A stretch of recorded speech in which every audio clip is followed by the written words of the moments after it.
اللهم صل على محمد وآل محمد.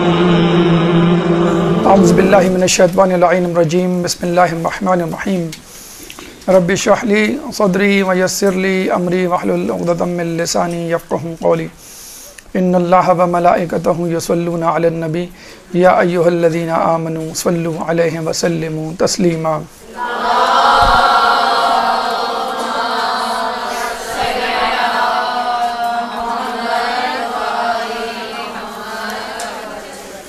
نجف اشرف کی زیارات کے حوالے سے ہماری گفتگو کا سلسلہ جاری ہے، اور اب تک کی گفتگو میں ہم نے حرم امیر المومنین حضرت علی ابن ابی طالب علیہ السلام اللہم صلی علی محمد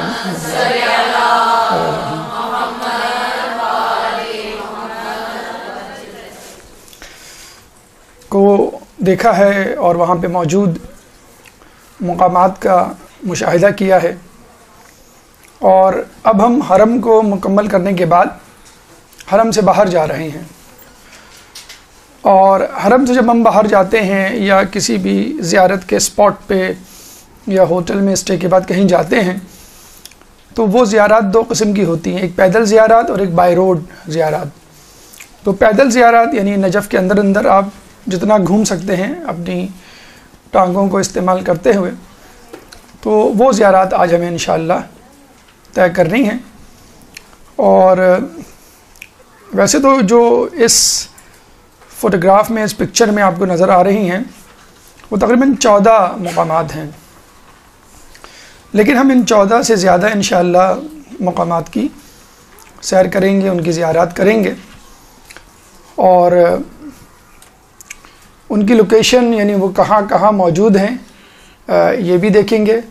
اس کے پیچھے پس منظر کیا ہے، تاریخی شواہد، واقعات، اور ہمارے لیے کیا مثالیں، عبرتیں ہیں. حرم مطہر امیر المومنین سب سے پہلے، اور یہ ہم کر چکے. اس کے بعد مقام امام زین العابدین علیہ السلام نمبر 2. نمبر 3 صافی صفا یمانی. نمبر 4 ہود و صالح علیہ السلام کی قبور مبارک، لیکن یہ ہم نہیں کریں گے آج، کیونکہ ہم اس کو وادی اسلام میں کور کریں گے جو انشاءاللہ اگلی نشست میں ہوگا. تو حرم مطہر امیر المومنین نہیں کریں گے ہم، کیونکہ ہم کر چکے، اور ہود و صالح ہم نہیں کریں گے کیونکہ ہم نیکسٹ ٹائم اس کو وادی اسلام میں شامل کر کے ان کی زیارات سے متعلق گفتگو کریں گے. نمبر 5 مسجد شیخ توسی. نمبر 6 مرقد صاحب جواہر. نمبر 7 مرقد کاشف الغطاء. نمبر 9 مسجد ہندی و کتب خانہ آیت اللہ سید محسن الحکیم اور ان کی مرقد. پھر کتب خانہ امیر المومنین و مرقد علامہ حسین امینی. نمبر 11 بیت امام خمینی. نمبر 12 مرقد و مدرسہ آیت اللہ عبداللہ سبزواری. نمبر 13 مسجد شیخ انصاری. اور نمبر 14 کتب خانہ امام حسن علیہ السلام. تو یہ 14 اسپاٹس آپ کے سامنے ہیں. 14 میں سے ہم 12 کریں گے، 2 کیوں نہیں کریں گے اس کی وجہ ہم نے بتلا دی. لیکن اس کے باوجود اس سے ہٹ کر بھی، یعنی ان 14 یا 12 سے ہٹ کے بھی انشاءاللہ ہم زیارت کریں گے. جیسے بیت آیت اللہ سستانی اس میں ہے، لیکن جو 4 مراجع میں سے 3 جو ہیں، جیسے سعید الحکیم ہیں اور اسحاق فیاض ہیں، بشیر نچوی ہیں، انشاءاللہ ان کے بارے میں ہم گفتگو کریں گے. اسی طرح دیگر چند اور زیارات بھی اس میں ہم شامل کریں گے. لیکن چونکہ یہ فوٹوگراف ہے اور فوٹوگراف میں بائی نمبرز ان کی نشاندہی ہے، اور اس کی وجہ بھی ہے کہ جو میپ ہے، لوکیشن میپ، اس میں اسی طرح کے نمبر ڈلے ہوئے ہیں. تو آپ مثلاً یہ 14 آپ کے پاس زیارات ہیں، تو ان زیارات کے لیے آپ کو کہاں جانا ہے؟ ٹھیک ہے، قافلے آپ والے آپ کو لے کے جائیں گے، بہت اچھی بات ہے، ان کے ڈسپوزل پہ آپ ان کے پیچھے پیچھے چلتے رہیں. لیکن بعض اوقات یہ ہوتا ہے کہ آدمی اکیلے جا رہا ہوتا ہے تو وہ کر لے گا. بعض اوقات قافلے والے بھول جاتے ہیں یا نہیں کروانا چاہتے، تو آپ ان کو یاد دلا سکتے ہیں، نشاندہی کر سکتے ہیں. بعض اوقات یہ بھی ہوتا ہے کہ آپ ان کے ساتھ جاتے تو ہیں، کسی وجہ سے کسی دن دیر سے اٹھے یا کسی وجہ سے اس دن نہ جا سکے، مثلاً طبیعت کی ناسازی کی وجہ سے وادی اسلام نہیں جا سکے آپ. اب لوگ بڑے پریشان ہوتے ہیں، وادی اسلام نہیں گئے، ہماری تو زیارت چھٹ گئی. اب وہ بیچارے 5 دن نجف اشرف میں رہتے ہوئے وادی اسلام خود سے نہیں جاتے ہوئے، ڈرتے ہوئے.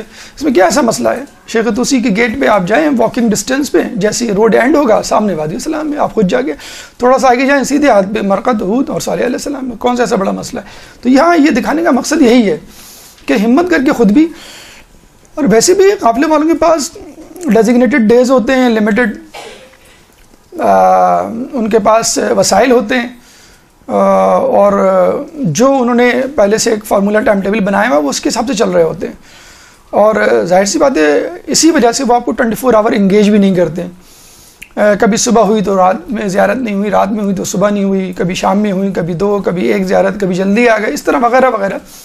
ٹھیک ہے، جس وقت آپ نہیں جا رہے، یعنی صبح زیارت تھی، انہوں نے کہا کہ اب رات میں مجلس ہوگی، ظہر سے لے کے مغرب تک، ظہرین سے مغربین تک ہی آپ کو 4 گھنٹے 6 گھنٹے مل گئے، تو آپ ان زیارتوں کو ہو کے آ جائیں جو انہوں نے نہیں کر پائے. اور اکثر یہ ہوتا ہے کہ جب آپ کسی مقام سے زیارت کر کے نکلتے ہیں تو وہ 1 یا 2 دن آپ کو فری چھوڑ دیتے ہیں. لوگ جو بیوقوفانہ حرکت کرتے ہیں وہ کیا کرتے ہیں؟ شاپنگ. پورا دن 2 دن 3 دن جو ہے وہ شاپنگ میں گزار دیتے ہیں، جتنا بھی ٹائم ملتا ہے. عموماً لوگ یہی کرتے ہیں، مطلب بالکل ہول اینڈ سول انہوں نے قافلے والوں پہ چھوڑا ہوا ہوتا ہے کہ جو وہ دکھائیں گے وہ ہم دیکھیں گے، جو نہیں دکھائیں گے ہم آنکھ بند کر لیں گے. شیخ طوسی گیٹ پہ شیخ طوسی کی مرقد ہے، اور شیخ انصاری سامنے ان کی وہ ہے مسجد، ان کی جو قبر مبارک ہم نے آپ کو بتایا، جیسے آپ باب کبیر سے انٹر ہوتے ہیں تو یہ سب چیزیں آمنے سامنے ہوتی ہیں، لیکن آپ نے قسم کھا رکھی ہوتی ہے.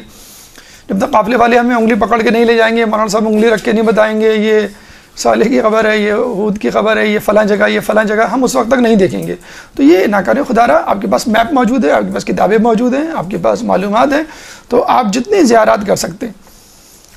کچھ لوگ یہ سوچتے ہیں کہ بھئی یہ قافلے والے کروا دیں گے اس لیے ہم نہیں کر رہے، پہلا کہ وہ قافلے والوں نے وہ نہیں کروائی تو وہ آپ سے چھٹ گئی، رہ گئی. تو ٹھیک ہے، آپ خود بھی کریں، قافلے والے اگر کرائیں تو وہ بھی، کوئی ضروری تو نہیں ہے کہ آدمی ایک ہی مرتبہ زیارت کرے. دیکھیں یہ جو 14 زیارات ہیں، ان کے جو اسپاٹس ہیں وہ اچھی طرح سمجھ لیجئے. اس کے بعد جو ہم اضافی آپ کو دیں گے وہ اسی میپ میں نقشے میں موجود ہوگی. ٹھیک ہے، یہ ہو گئے 14 اسپاٹس آپ کے. یہ ہے نقشہ. یہ نقشہ آپ کو بالکل اسنیپ شاٹ لینا ہے آپ کو اپنے ذہن میں، اور اس کو یاد کر لینا ہے. میں اجمالی طور پہ آپ کو بتلا دیتا ہوں کہ کون سی چیز کہاں پر ہے تاکہ آپ کو یاد رکھنے میں آسانی ہو. نجف کو ہم نے 4 میں ڈیوائڈ کیا ہے. مشراق اوپر نارتھ پول ہوتا ہے، ہمیشہ یاد رکھیں. جب بھی کوئی میپ جغرافی میں کسی بھی بک میں دکھایا جائے اوپر نارتھ پول ہوتا ہے، ہمیشہ یاد رکھیں. ٹھیک ہے، اور نیچے جو ہے وہ ساؤتھ پول ہوتا ہے. اور آپ نے بچپن میں پڑھا بھی ہوگا، سیدھے ہاتھ پہ ایسٹ ہوتا ہے، الٹے ہاتھ پہ ویسٹ ہوتا ہے.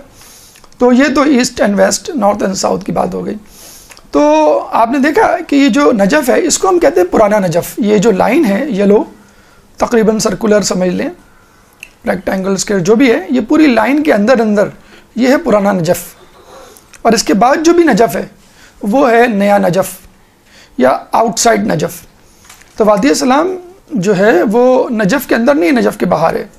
ٹھیک ہے، نجف میں 4 محلے ہیں. مشراق نارتھ پول کی طرف سیدھے ہاتھ پر.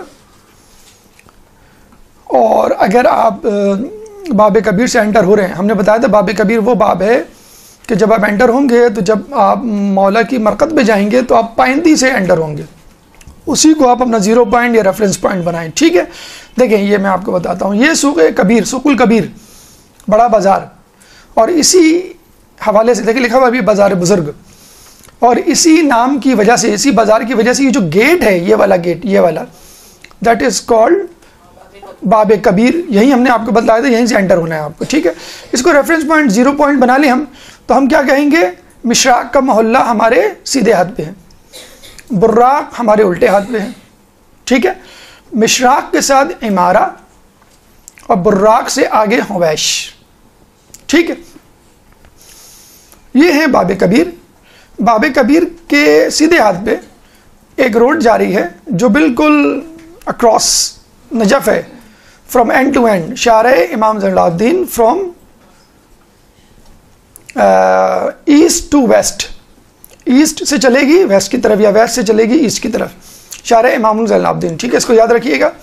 دوسری روڈ شارع امام صادق ہے but that will end up at حرم، حرم پہ اینڈ ہو جائے گی. پھر حرم سے جو روڈ چلے گی وہ شارع صفا کہلائے گی. ٹھیک ہے، یہ 3 روڈیں ہیں. امام زین العابدین والی روڈ جو اینڈ ٹو اینڈ ہے اکراس دا نجف، شارع امام صادق ایسٹ سے لے کر حرم تک، اور شارع صفا جو ہے حرم سے لے کر اینڈ تک. ٹھیک ہے، اب آ جائیں نارتھ ٹو ساؤتھ جو روڈز آ رہی ہیں. شارع توسی نارتھ سے آ رہی ہے حرم کی طرف.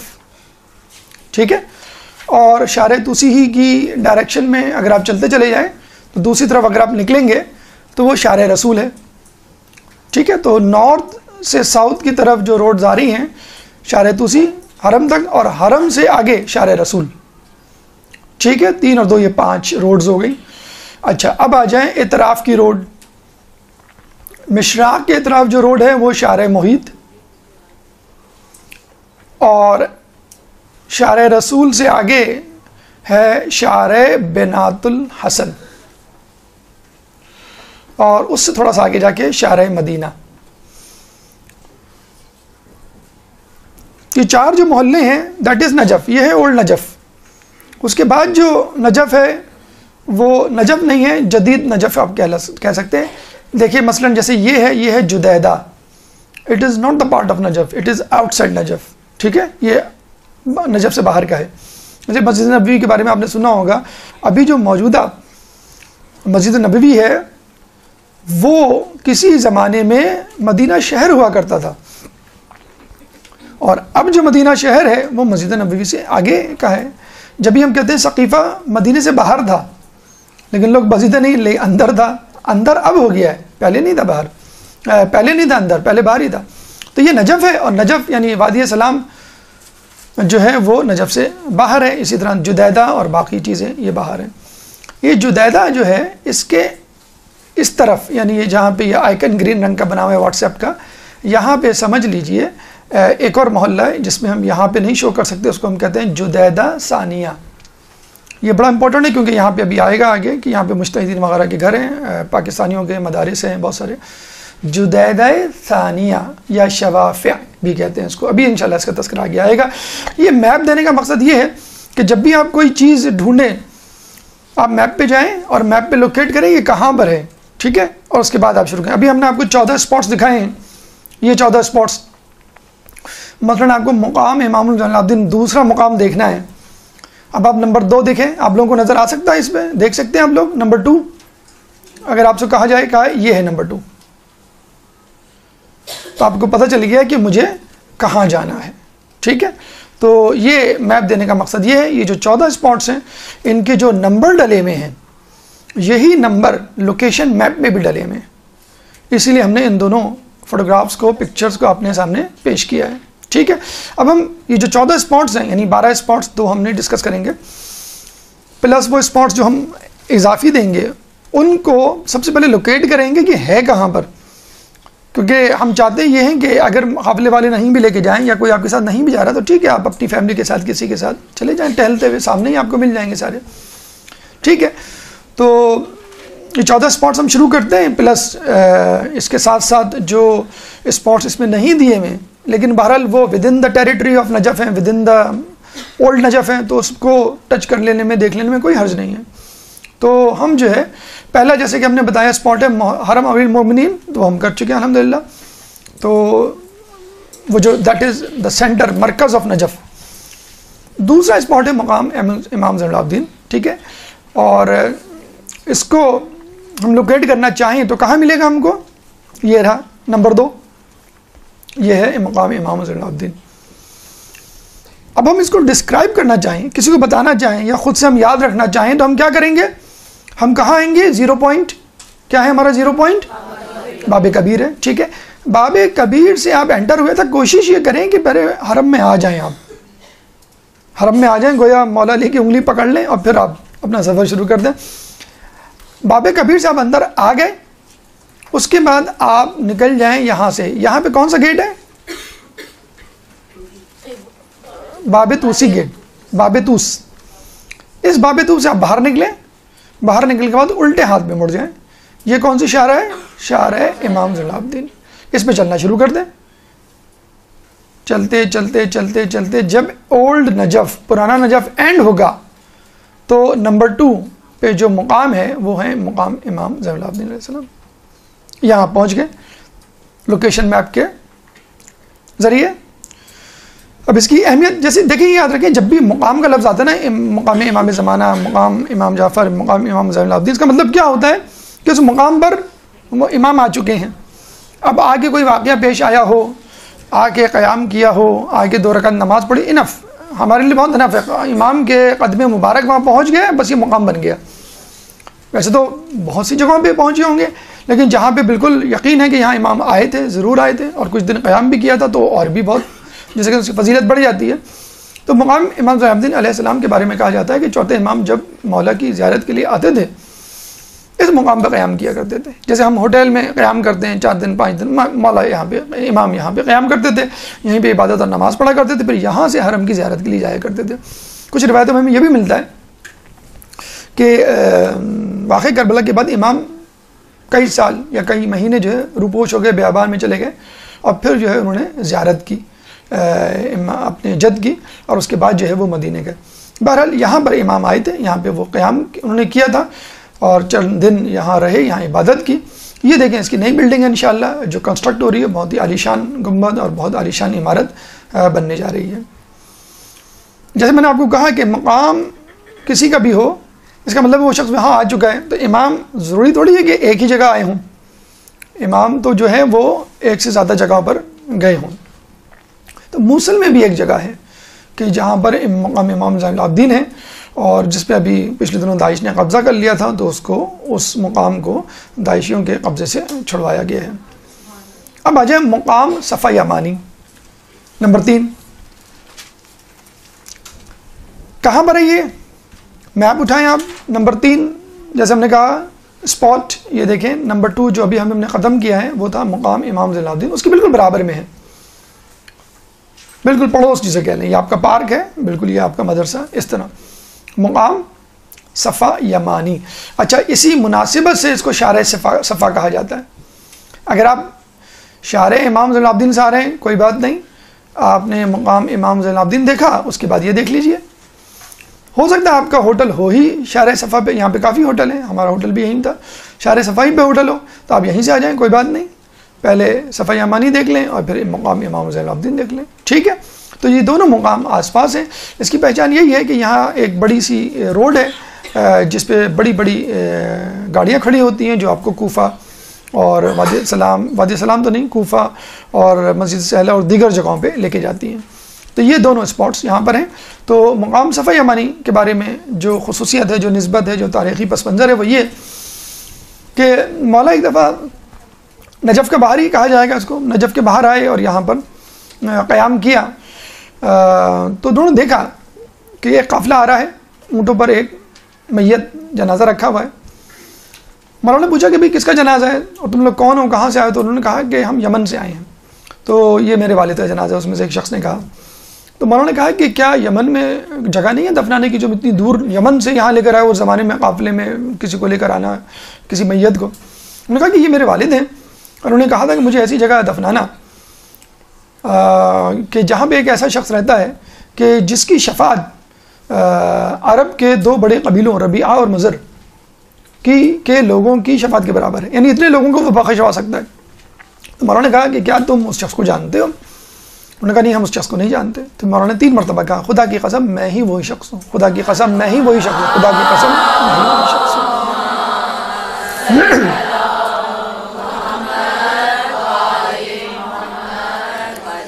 یہ اندر زری ہے اور یہ سامنے اس کا زیارت نامہ ہے. جو دوسری خصوصیت اگر آپ غور سے پڑھیں, جو بورڈ لگا ہوا ہے باہر, مقام امیر المومنین امام امیر المومنین علی ابن ابی طالب و مرقد عبد الصالح موالی, یہ اس کا اصل نام ہے, اسیب یمانی.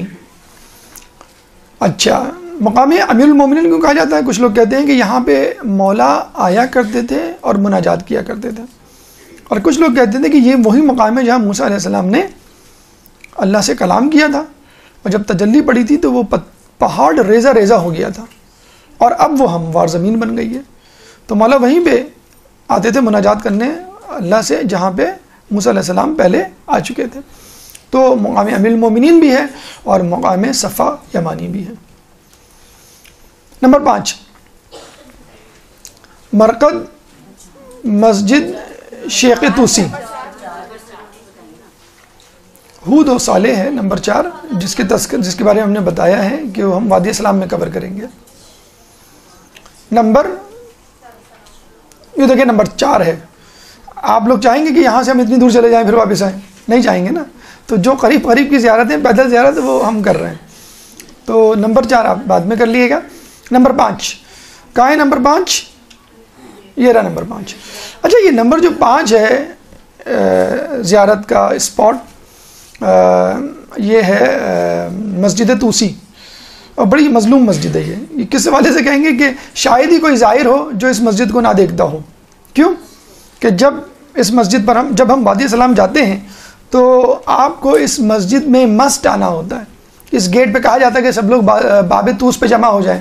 باب طوس پہ جمع ہوتے ہیں تو لوگ پیدل چلنا شروع کر دیتے ہیں، پکی سڑک ہے، جو بوڑھے ہوتے ہیں وہ شٹل سروس آج کل چل گئی ہے، وہ اس پہ بیٹھ جاتے ہیں، تو ہر کوئی یہاں سے گزرتا ہے۔ لیکن بس وہی بات ہے کہ اگنورنس، جہالت، غفلت، کہ لوگ مسجد توسی کو دیکھنا گوارا نہیں کرتے جس میں شیخ توسی دفن ہے۔ اور شیخ توسی نہیں، سید مہدی بحر العلوم بھی دفن ہے۔ اتنی بڑی شخصیات، مطلب جن کا ابھی تذکرہ آگے آئے گا تو آپ کو اندازہ ہوگا کہ کتنی بڑی زیارت ہے جو ہم مس کر دیتے ہیں۔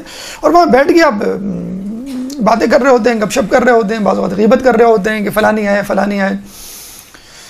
تو دیکھیں، فرض کر لیں آپ کو یہیں پہ جانا ہے تو آپ کیا کریں گے؟ مدینے باب کبیر پہ آئے یا انٹر ہوئے، الٹے ہاتھ پہ باب قبلہ ہے اور سیدھے ہاتھ پہ باب طوس، ٹھیک ہے، باب طوسی، ٹھیک ہے۔ سیدھے ہاتھ پہ اگر آپ جائیں گے باہر روڈ پہ، اگر چلتے چلے گئے تو یہ تو آپ وادی اسلام پہنچ جائیں گے، یہ پورا وادی اسلام نہیں، وہاں نہ جائیں آپ، پہلے بالکل باب طوسی پہ جو لیفٹ ہینڈ پہ 5 نمبر یہ نظر آ رہا ہے آپ کو، یہ ہے آپ کا مسجد توسی، مرقد توسی، یا اور مرقد سید بحر العلوم، 3 چیزیں ہیں۔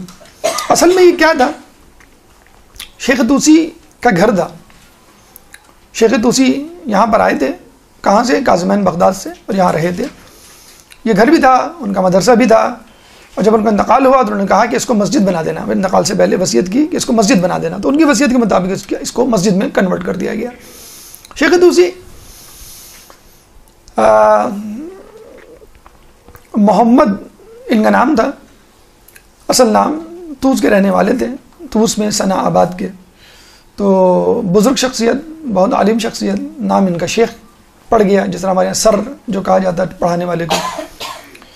تو یہ آئے پہلے ایران سے ہجرت کر کے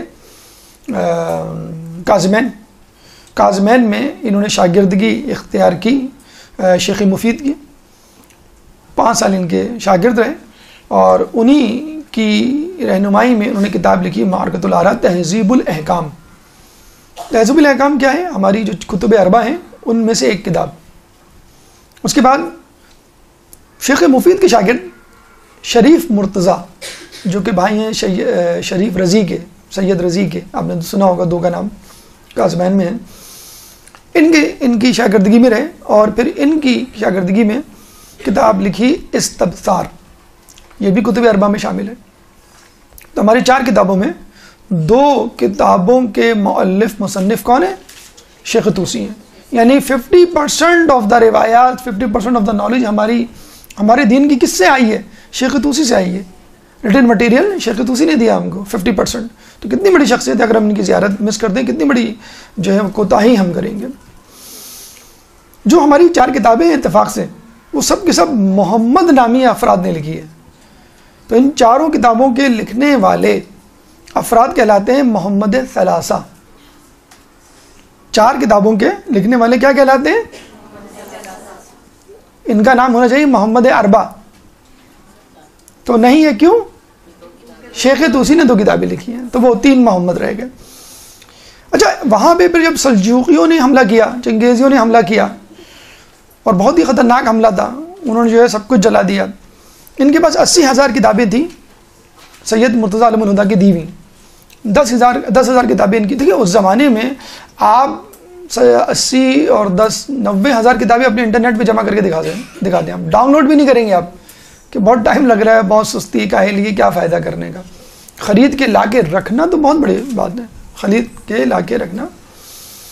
ہماری جو نجف کے عالم سے بات ہوئی تھی ابھی پچھلے دنوں جو ہم گئے تھے، تو وہ بتا رہے تھے کہ میرے گھر میں 1 لاکھ مالیت کی کتابیں ہیں، ان کو اتنا شوق ہے ماشاءاللہ ابھی بھی کتابیں۔ بہرحال وہاں کی فضا ہی ایسی ہے، کہتے ہیں کہ نجف کی فضاؤں میں علم ہے۔ ایک دفعہ عالم دین پاکستان کے گئے اور کھڑکی کھول کے بیٹھے ہوئے تھے، بلکہ میں آپ کو نام بھی بتا دوں، ہمارے یہی ہیں انجولی کے طالب جوہری، کھڑکی کھول کے بیٹھ کے کسی نے کہا مولانا صاحب کیا کر رہے ہیں آپ، لو میں کھڑکی کھول کے کہا تم کو معلوم نہیں ہے یہاں کی فضاؤں میں بھی علم ہے، تو یہاں کی لو سے اور یہاں کی ٹھنڈی ہوا سے اگر سردی ہو تو نہیں ڈرو۔ سید مرتضیٰ عالم الہدیٰ کے بعد 12 سال تک مرجعیت کے انہوں نے جو ہے وہ فرائض انجام دیے، بہت بڑی مدت ہے جو انہوں نے گزاری۔ 448 میں یہ نجف آئے۔ نجف شہر تو چھوڑیں، قریہ بھی نہیں تھا، رہنے کی جگہ ہی نہیں تھا اس زمانے میں۔ لوگ آتے تھے زیارت کر، خشک تھا بالکل بنجر خشک، لوگ آتے تھے زیارت کر کے فوراً چلے جاتے تھے۔ یہ ان کا مرہون منت ہے کہ وہ آئے، جب وہ آئے تو علم کے پیاسے آ گئے۔ انہوں نے کہا ہم پانی کے پیاس برداشت کر لیں گے، علم کی پیاس نہیں برداشت کریں گے، ہمیں شیخ طوسی کے پاس جانا ہے۔ یہاں کے آباد ہوئے، ان کے درس میں ہزار اسٹوڈنٹ شامل ہوا کرتے تھے، 300 تو مجتہدین ہوا کرتے تھے، اور یوں سمجھ لیں کہ بالکل ایک میگنیٹ کی طرح انہوں نے کھینچ لیا تھا لوگوں کو۔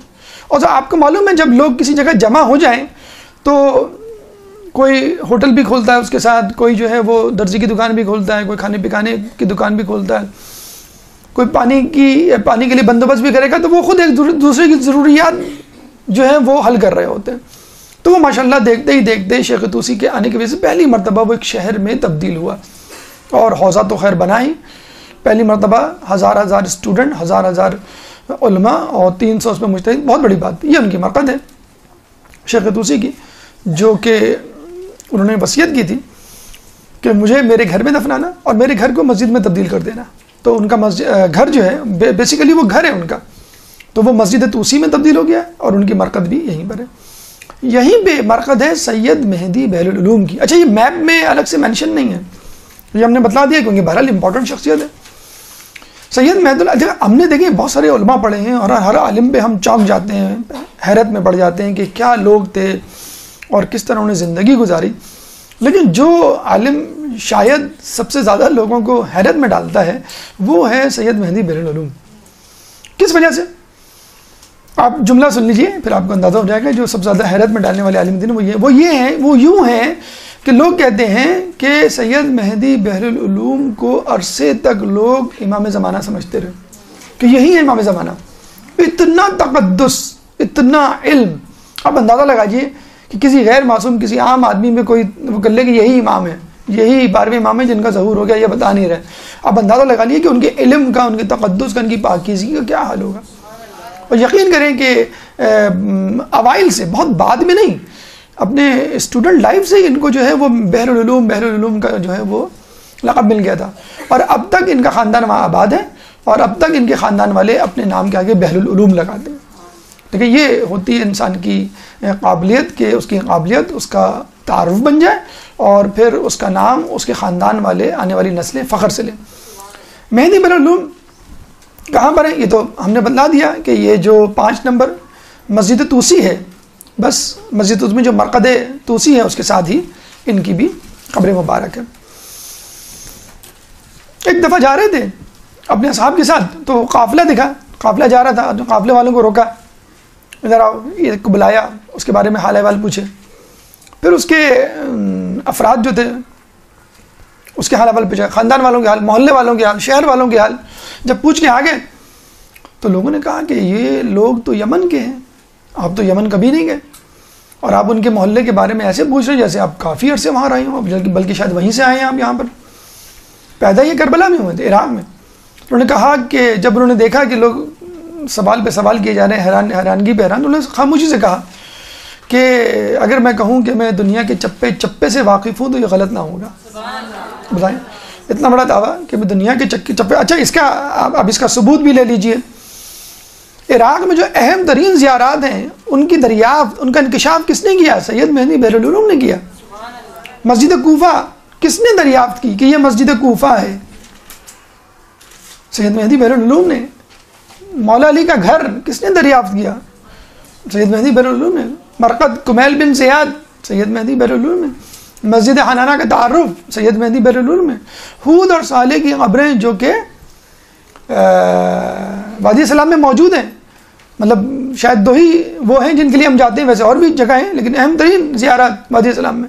تو ان کی نشاندہی کس نے کی؟ سید مہدی بحر العلوم نے. کیا تعلق ہے اللہ سے؟ کیا تعلق ہے امام زمانہ سے؟ کیا تعلق ہے غیب کے علم سے؟ پاکیزگی ہے، تقدس ہے.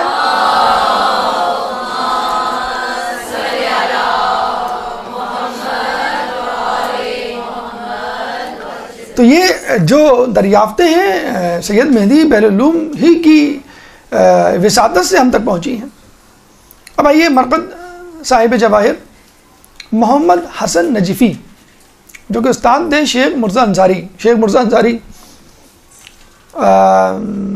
3 نمبر میں ہم نے جو پڑھا تھا ان کو باب کبیر کے بالکل الٹے ہاتھ پہ شروع میں ہی.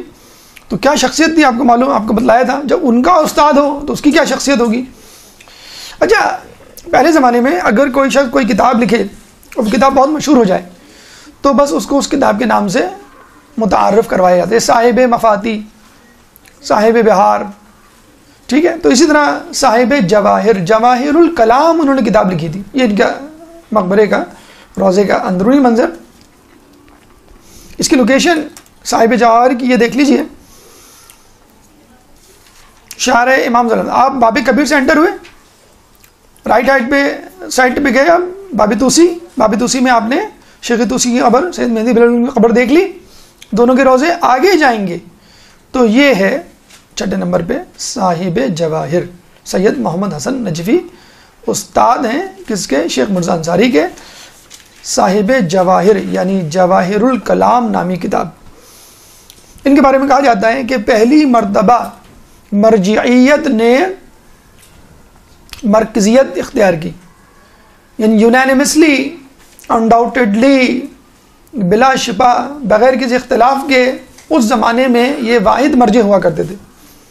آج کل کے زمانے میں بہت سارے مراجعین ہیں جو جس کو عالم سمجھتا ہے اس کی تقلید کر لے، لیکن اپنے زمانے میں پہلی مرتبہ تاریخ میں ہوا تھا کہ تمام کے تمام لوگ کسی ایک کی مرجعیت پر متفق ہو گئے تھے. اور اگر ایسا ہو جائے تو بہت اچھی بات ہوتی ہے. وسائل ایک کے ہاتھ میں ہوتے ہیں اور ان کی ڈسٹریبیوشن آسان ہوتی ہے، لیکن یہ کہ بشرط یہ کہ وہ سب کے نزدیک عالم بھی ہو.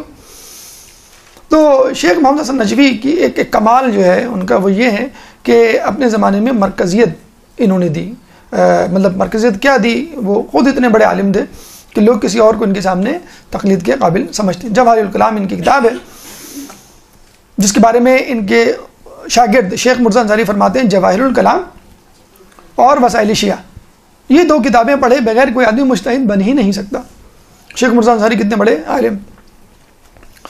تو یہ ان کی کتاب تھی. آج تو ماشاءاللہ کمپیوٹر کا ایج وہ ہے، ایک سٹی میں یہ پوری کتاب موجود ہے. پوری ایک سٹی میں نور والوں کی سٹیز ہیں. آپ کو میں نے بتلایا بھی تھا، نور والوں نے بہت ماشاءاللہ کام کر رہے ہیں. ایران کا جو پروگرام آفس ہے کمپیوٹرائز، کہ ایک سٹی میں ایک عالم دین کے تمام کام، ان کے تمام تصانیف جو ہے انہوں نے ڈال دی ہیں. تو جواہر الکلام 42 جلدوں پر مشتمل کتاب ہے. اور آپ کو معلوم ہے کتنے سال لگائے تھے انہوں نے؟ 32 سال. 32 سال میں 42 جلدوں پر مشتمل فقط ایک کتاب ہی کہیں گے اس کا، فقہ کی ایک کتاب انہوں نے تشکیل دی. اور جواہر الکلام اس کا نام صاحب جواہر پڑ گیا. تو آپ دیکھ لیجئے ہمارے جو علماء ہیں پوری زندگی لگا دیا کرتے تھے. 32 سال، آدھی زندگی تقریباً لگا دی آپ نے ایک کتاب کو لکھنے میں. اچھا، لوگ ابھی انشاءاللہ آگے مزید تفصیل سے تذکرہ آئے گا کہ لوگ عموماً یہ سمجھتے ہیں جو علماء ہوتے ہیں، جو طلباء ہوتے ہیں، جو علم دین سے وابستہ ہوتے ہیں، ان کو کوئی کام نہیں آتا. خواتین کے لیے بھی کہا جاتا ہے جو خواتین مدرسے جاتی ہیں ان کو گھر کام کی کوئی وہ نہیں، ان کی اکثر رشتہ ناتوں میں اس لیے پرابلم ہوتی ہے کہ یہ بس مدرسے کے چکر میں پڑی رہتی ہیں، کتابوں میں گھومی رہتی ہیں، ان کو ہوش ہی نہیں ہوتا گھر گرہستی کا، شوہر کا، نہ ماں باپ کا، بہن بھائیوں کا. تو اس طرح علماء کے لیے بھی کہا جاتا ہے کہ ان کو جو ہے بس اپنے زیارات کی، اپنے مجالس کی، اپنی عزاداری کی اور پڑھنے پڑھانے کی فکر رہتی ہے، گھر سے ان کو کوئی تعلق نہیں ہوتا. یا سوشل ایکٹیویٹیز تو ہوتی نہیں، جب گھر سے تعلق نہیں تو سوشل ایکٹیویٹیز کیا ہوں گی. تو یہ ہمارے علماء جو قدیم علماء تھے ان کا دیکھیں انداز آپ. نہ صرف یہ کہ علم دین پھیلاتے تھے، درس خارج دیتے تھے، کتابیں لکھا کرتے تھے، اس زمانے میں مسجد کوفہ جو ہے اس میں جو خدام حضرات ہیں ان کے کمرے اور ان کے رہائش کا بندوبست انہوں نے پہلی مرتبہ کروایا کہ یہ 24 آور یہاں پہ رہیں اور یہ مسجد کی حفاظت کریں. مسجد کوفہ میں مینار جو ہے اذان کا انہوں نے بنایا، مسجد سالم میں خدام کے کمرے انہوں نے بنائے. روزہ مسلم و ہانی بن عروہ جو بڑی عالیشان مقبرے اس وقت نظر آتے ہیں، اس زمانے میں بالکل سمجھ لیں نامعلوم تھے یا لوگوں کو معلوم ہی نہیں تھا اور بس لوگ جاتے تھے اور آ جاتے. تو یہ باقاعدہ دونوں روزوں کو تعمیر کرنا جو ہے وہ ان کا کام ہے. 7 نمبر پہ مرقد کاشف الغطاء. کہاں ہے یہ؟ دیکھیے کاشف الغطاء بیسیکلی استاد ہیں کس کے؟ محسن نجفی کے. تو اس طرح بھی آپ کو آسانی رہے گی کہ 6 نمبر محمد حسن نجفی صاحب جواہر اور 7واں نمبر ان کے استاد کاشف الغطاء کا. حالات زندگی مالک اشتر ان کے آباء و اجداد میں شامل ہے، مالک اشتر کے خاندان سے ان کا تعلق ہے. کتاب انہوں نے لکھی کشف الغطاء، اس وجہ سے ان کا نام کاشف جو ہے وہ کشف کرنے والے کو کہتے ہیں. اور دیکھیں ان کی مرقد میں بھی لکھا ہوا ہے کہ صاحب کتاب کشف الغطاء، جس میں اصول بھی ہیں، عقائد بھی ہیں اور فقہ کی جو ہے مشکل ترین الجھنوں کو بھی انہوں نے سلجھایا ہے. بید آیت اللہ سستانی 8 نمبر پہ، یہ بھی زیارت کا مقام ہے. دیکھیں زیارت کا مطلب یہ نہیں ہوتا ہے کہ کسی مرحوم کی قبر کی زیارت کی جائے. زیارت کسی زندہ کی بھی کی جاتی ہے، بلکہ زندہ کی جائے تو زیادہ بہتر ہے. وہی شخص اگر مر گیا ہو اس کی زیارت اس کی زندگی میں زیادہ بہتر ہے، معصوموں کی غیر معصوم. آپ جب نکلتے ہیں یہ آقا سستانی کا اندر کا گھر اور علماء مجتہدین کے گھر میں کتابوں کے علاوہ اور کچھ نظر نہیں آتا. اب کہیں جا کے انہوں نے کرسیاں ڈالی ہیں 4-5 سال پہلے، خود کچھ اپنی صحت کی وجہ سے کہ بہت زیادہ دیر بیٹھ نہیں سکتے اور خود کچھ لوگوں کی وجہ سے کہ جو نیچے بیٹھنے میں ذرا پرابلم محسوس کرتے ہیں یا غیر مندوبین آ جائیں تو ان کے لیے، ورنہ اس سے پہلے وہ نیچے ہی کی ان کی نشست تھی. یہ دیکھیں آپ باب کبیر پہ آئے تھے، پھر دوبارہ 0 پوائنٹ پہ ہم لے لیتے ہیں. ویسے تو ظاہر سی بات ہے اگر آپ گھوم ہی رہے ہیں اور سامنے شیخ توسی باب توسی آ گیا ہے تو آپ باب توسی سے نکل کے فوراً مسجد توسی چلے جائیں. ضروری نہیں کہ آپ دوبارہ باب کبیر پہ جائیں. ایسے ہم 0 پوائنٹ اور ریفرنس لیول پہ ہم نے آپ کو بتایا. یہ ہے باب کبیر 0 پوائنٹ. سیدھے ہاتھ پہ باب توسی تھا، الٹے ہاتھ پہ باب قبلہ، باب قبلہ ہے الٹے ہاتھ پہ. بس اس باب قبلہ سے آپ باہر نکلیں یا آپ باہر نکلیں، یہ کہلاتی ہے شارع رسول. اسی شارع رسول پر 8 نمبر یہ دیکھیں الٹے ہاتھ پر، آپ کو پتہ بھی نہیں چلے گا، لگے گا ہم بوری بازار کی کسی گلی میں آ گئے. دکانیں اور کچھ جگہوں پہ آپ کو لوگ کھڑے ہوئے نظر آئیں گے تو آپ سمجھ جائیے گا کہ یہاں پہ جو ہے وہ کچھ ہے. آپ اندر گلی میں جائیں گے، گلی میں گاڑی تو کیا آپ اسکوٹر بھی نہیں جا سکتی، بلکہ شاید سائیکل بھی کوئی نہیں چلا سکتا، گر جائے گا، اتنی پتلی گلیاں ہیں. ٹھیک ہے 8 نمبر پہ الٹے ہاتھ پہ بالکل آپ چند گز چلیں گے، چند میٹر، تو آپ کو 8ویں مقام پر یہ 8واں جو اسپاٹ ہے الٹے ہاتھ پہ آپ کو. حالات زندگی سیستان میں پیدا ہوئے. کچھ لوگ کہتے ہیں کہ یہ جو ہے مشہد میں پیدا ہوئے، ان کو سرٹیفکیٹ نہیں مل سکا تھا، برتھ سرٹیفکیٹ کسی وجہ سے مشہد کا، تو سیستان لگ گیا. بہرحال سیستان میں یا جہاں بھی مشہد میں، سیستان زیادہ قرین قیاس ہے، میں پیدا ہوئے اور ابتدائی تعلیم اپنے والد بزرگوار سے اور اس کے بعد آیت اللہ بروجردی کے بھی شاگرد رہے ہیں. حاصل کرنے کے بعد یہ آئے نجف اور یہاں پر کافی عرصے تک آیت اللہ خوئی کے جو ہے وہ شاگرد رہے اور پھر انہی کی وساطت سے اور انہی کی تصدیق نامے سے یہ مرجعیت کے درجے پہ پہنچے اور اس سے پہلے اجتہاد کا درجہ بھی آیت اللہ خوئی نے ان کو دیا۔ 1960 میں فقط 30 سال کی عمر میں ان کو اجازہ مل گیا، یعنی یہ مجتہد بن چکے تھے 30 سال میں، اور مرجعیت کب 62 سال میں 62 ایئرز، اب ماشاءاللہ ان کی عمر 80 سے زیادہ 80 سال سے زیادہ ہو چکی ہے۔ 1992 میں آیت اللہ خوئی کا جب انتقال ہوا، انہوں نے باقاعدہ ان کو وصیت کی تھی کہ میری نماز جنازہ جو ہے وہ آغا سیستانی پڑھائیں، اس سے لوگ سمجھ گئے تھے کہ کون ان کا جانشین ہوگا، اور ویسے بھی وہ اس کا اظہار پہلے کر چکے تھے۔ جیسے کہ میں نے ابھی بتایا کہ لوگ عموماً یہ کہتے ہیں کہ علماء، مجتہدین، مراجعین ایک الزام ہے خصوصاً نجف کے علماء کے اوپر کہ سیاسی طور پہ ایکٹیو یا موبلائز نہیں ہیں۔ ایسا نہیں ہے، اس طرح تو ہم تمام ائمہ کی ہسٹری پڑھ لیں۔ امام موسیٰ کاظم 14 سال جو ہے وہ قید میں رہے، تو کیا وہ ایکٹیو نہیں تھے؟ اپنے قید خانے سے وہ کنٹرول کیا کرتے تھے۔ امام زمانہ ابھی غیبت میں، تو کیا وہ ایکٹیو نہیں ہے؟ وہ اپنی غیبت سے پوری دنیا کو کنٹرول کر رہے ہیں۔ تو ایک نہیں بلکہ 2-3 مثالیں میں آپ کو دیتا چلوں ان کی سیاسی موبلائزیشن کی، ایکٹیویٹی کی۔ 2004 میں یہ bypass 2 bypass operation ان کے ہو چکے ہیں، لیکن اس کے باوجود ماشاءاللہ ہٹے کٹے لوگ ان کے پاس بیٹھے بیٹھے تھک جاتے ہیں، اور یہ نہیں تھکتے۔ ایک سوال کا جواب جو ہے وہ آدھے گھنٹہ جو ہے وہ لگا دیتے ہیں، 2 گھنٹے۔ اچھا 2 گھنٹے تو ہمیں لگے تھے نا، اس کے بعد جو قافلہ آیا اس نے 2 گھنٹے لگائے ہوں گے، جو ہم سے پہلے بھی جو قافلہ اس نے تو 6 گھنٹے یہ اسی طرح بیچارے بیٹھ کے جواب دیتے رہے، اور کبھی یہ نہیں کہا کہ یہ سوال جو ہے اس کا مختصر سا جواب دے دیتا ہوں، یا بہت سوال ہو گئے بس میں ایک سوال کا نہیں۔ اکثر لوگ کمرے سے باہر سے لوگ آتے ہیں اور ان کو اشارہ کرتے ہیں، پھر آتے ہیں پھر ہم کو اشارہ کرتے ہیں، یعنی یہ خود کبھی نہیں تھکے۔ زائرین یا ملاقاتی حضرات وہ تھک جاتے ہیں۔ تو یہ لندن گئے بائی پاس کے لیے، اور کہتے ہیں کہ جب یہ ریکوری فیز میں تھے، اور آپ کو معلوم بائی پاس سرجری کے بعد ریکوری فیز بہت مشکل ہوتا ہے، بہت انٹینسو مانیٹرنگ ہوتی ہے، ECG ہوتا ہے، باقی چیزیں ہوتی ہیں، دیکھنا ہوتا ہے کہ سرجری جو ہوئی ہے وہ کامیاب ہوئی ہے کہ نہیں۔ جب ان کو پتہ چلا کہ بہت زبردست آپریشن ہو رہا ہے نجف میں، اور نجف کے حرم میں، امیر المومنین کے حرم میں مقتدس صدر اور مہدی مشن کے سپاہی اندر موجود ہیں، ان کو محصور کر لیا گیا ہے امریکن آرمی، اینڈ وہ بس ان کو مارنے جا رہے ہیں۔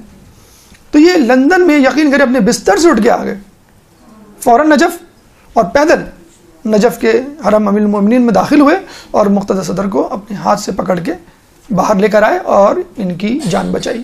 مقتدر بہت زیادہ پولیٹیکلی ایکٹیو آدمی، اور اس زمانے میں لوگ باتیں بنایا کرتے تھے کہ یہ دونوں آپس میں رائول ہیں، ایک ایکٹیو ہے ایک ان ایکٹیو ہے۔ تو لوگوں کو پتہ چل گیا کہ یہ سب ایک ہیں، اگر ایک اختلاف کسی میں ہو جاتا ہے تو وہ ایک حکمت عملی والا اختلاف تو ہو سکتا ہے کہ میں سمجھتا ہوں کہ دشمن کا مقابلہ بندوق سے کرنا چاہیے، ایک دوسرا شخص سمجھتا ہے کہ نہیں اس کا مقابلہ جو ہے ہمیں خاموشی سے کرنا چاہیے۔ تو یہ اختلافات ہوتے ہیں، لیکن اس کا مطلب یہ نہیں ہے کہ آپ یہ کہیں یہ دونوں ایک دوسرے کے خلاف ہیں۔ تو جب یہ مقتدس صدر کا ہاتھ پکڑ کے لے کر آئے تو پوری دنیا کو پتہ چل گیا کہ وہاں کے مراجعین، وہاں کے علماء جو ہے متحد ہیں، اور تمام لوگوں کا ایک ہی کام ہے امام زمانہ کے انتظار کے لیے لوگوں کو تیار کرنا۔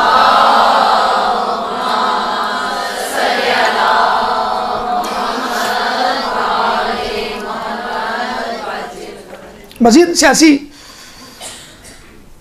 سرگرمی کے حوالے سے سن لیجئے۔ 2005 میں عراق میں الیکشن ہوئے، حالانکہ یہ چاہتے تو اپنے حجرے میں اپنے گھر میں مقید محصور رہتے اور اپنی علمی جو سرگرمی ہے اس میں جو ہے انہماک سے مصروف ہو جاتے کہ چلو مجھے موقع مل گیا۔ نہیں، الیکشن جب ہوئے 2005 کے تو انہوں نے باقاعدہ اعلان کیا کہ تمام عراقی جائیں اور الیکشن میں حصہ لیں۔ پہلی مرتبہ فیئر اینڈ جسے کہتے ہیں کہ رائٹ الیکشن ہونے جا رہے تھے۔ اس سے پہلے صدام کا دور تھا ڈکٹیٹرشپ کا، اس سے پہلے بھی کبھی ایسا نہیں ہوا کہ عراق کی عوام کو پہلی مرتبہ کھل کے اظہار خیال کا موقع ملا۔ اور آپ کو معلوم ہے مور دین 60% وہاں پہ شیعہ علی رہتے ہیں۔ ابھی ہماری ایک عراقی سے جو بات ہوئی تھی اس نے کہا تھا اب 80% ہو گئے، کیونکہ جو چلے گئے تھے عراقی مایوس ہو کے صدام کے دور میں واپس آ گئے، اور کچھ لوگ نے عراق چھوڑ دیا کہ اب ہمارے کام کا نہیں رہا۔ بہرحال 2005 میں اب آپ ان کا دیکھیے جملہ کیا تھا الیکشن میں لوگوں کو موبلائز کرنے کے لیے۔ اچھا، عرب معاشرے میں خواتین کو سیاسی کیا معاشرتی اور اجتماعی سرگرمیوں میں حصہ نہیں لینے دیا جاتا. حالانکہ رسول اللہ نے کبھی بھی اس کی جو ہے ممانعت نہیں کی. رسول اللہ بھی بیعت لیا کرتے تھے خواتین سے, کوئی ایسا مسئلہ نہیں تھا. انہوں نے باقاعدہ خواتین کو کہا کہ الیکشن میں کسی خاتون کا ووٹ ڈالنے جانا ایسا ہے جیسے بی بی زینب کا کربلا جانا. اتنے لوگ, اللہم صلی علی محمد,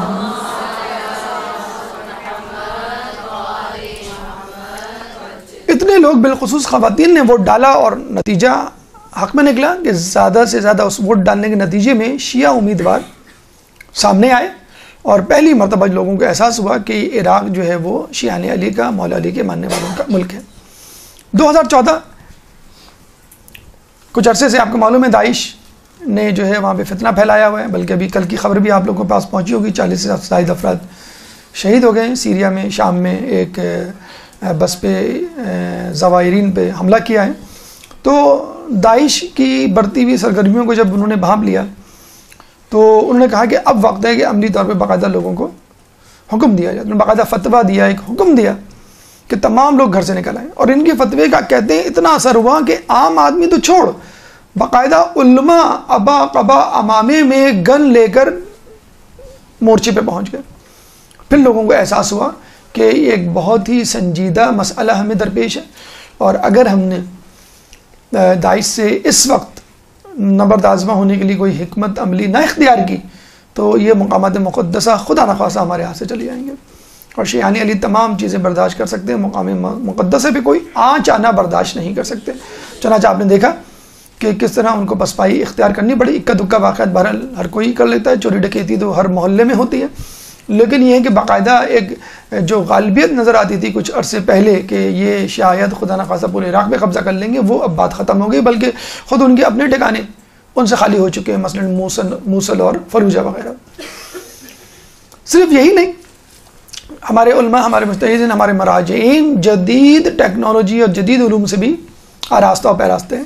باقاعدہ اہل بیت گلوبل انفارمیشن کے نام سے 4-5 ویب سائٹس ہیں جو خود آیت اللہ سستانی کی نگرانی میں چل رہی ہیں.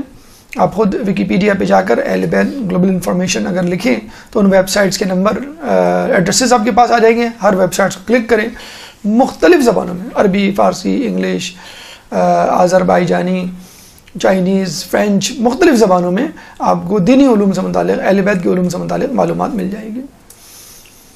آیت اللہ سستانی کا اسپاٹ تو تھا اس میں, لیکن آیت اللہ سعید الحکیم کا نہیں تھا. ابھی ہم نے جو بتلایا آپ کو 14 مقامات, لیکن اس لیے ہم نے بتا دیا کہ یہ آیت اللہ سستانی کے گھر سے آپ تھوڑا سا آگے جائیں گے تو سعید الحکیم کا بھی گھر مل جائے گا. مثلا کیسے جائیں گے آپ, دیکھیں یہ جو تھا 8 نمبر پہ آپ نکلے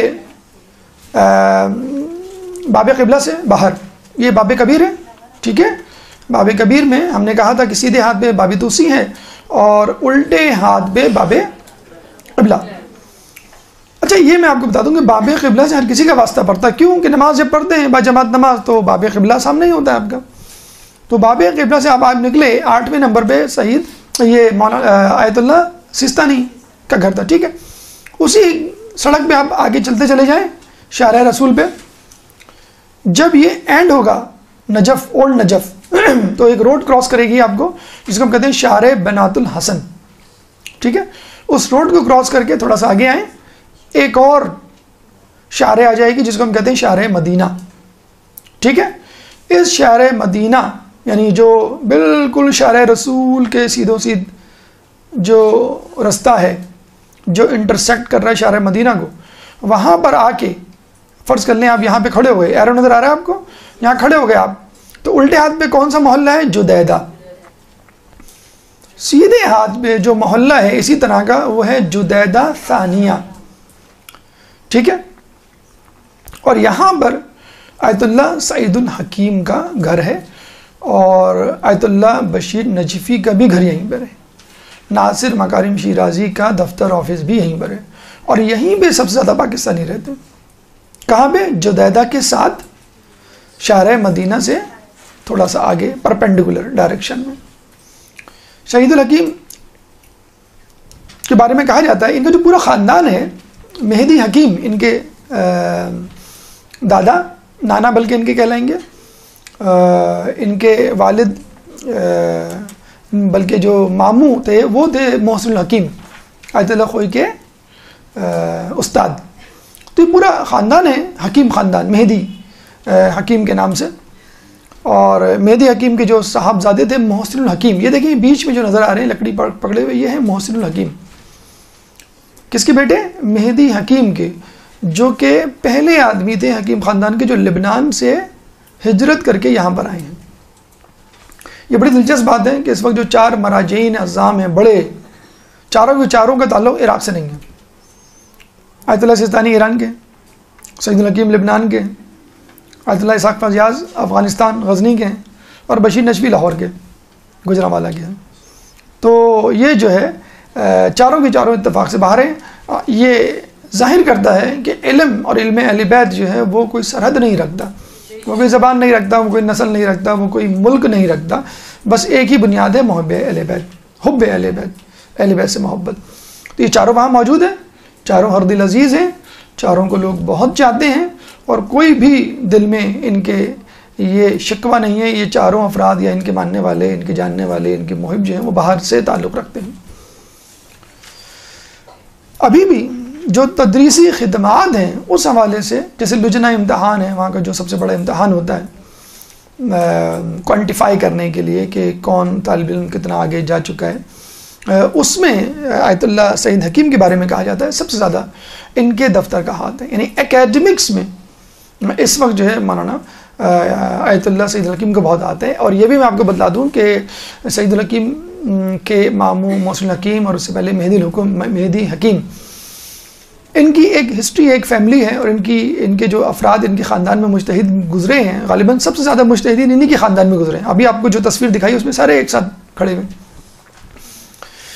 بہت زیادہ علمی خدمات ہیں ان کے خاندان کی، اور بہت زیادہ ہر دل عزیز ہیں. تو صدام حسین کو ہمیشہ ان کے خاندان سے خطرہ رہتا تھا کہ یہ لوگ ٹیک اوور نہ کر لیں، یہ لوگ مخالفت نہ کریں، یہ لوگ جو ہے ہمارے لیے رکاوٹ نہ بن جائیں. تو گاہے بگاہے ان کو اذیت دینا، قید میں ڈالنا، تکلیف دینا اس کا مشغلہ تھا. اور ایک عرصے تک صدام کی قید میں ان کا خاندان رہا. اور ایک وقت وہ بھی آیا کہ جب ان کے والد نے یہی کہا کہ بیٹا اگر کوئی ہماری نیکی قبول نہ بھی ہو جنت میں جانے کے لیے، تو یہ جو قید و بند میں ہم مصیبت گزار رہے ہیں یہ بہت ہے.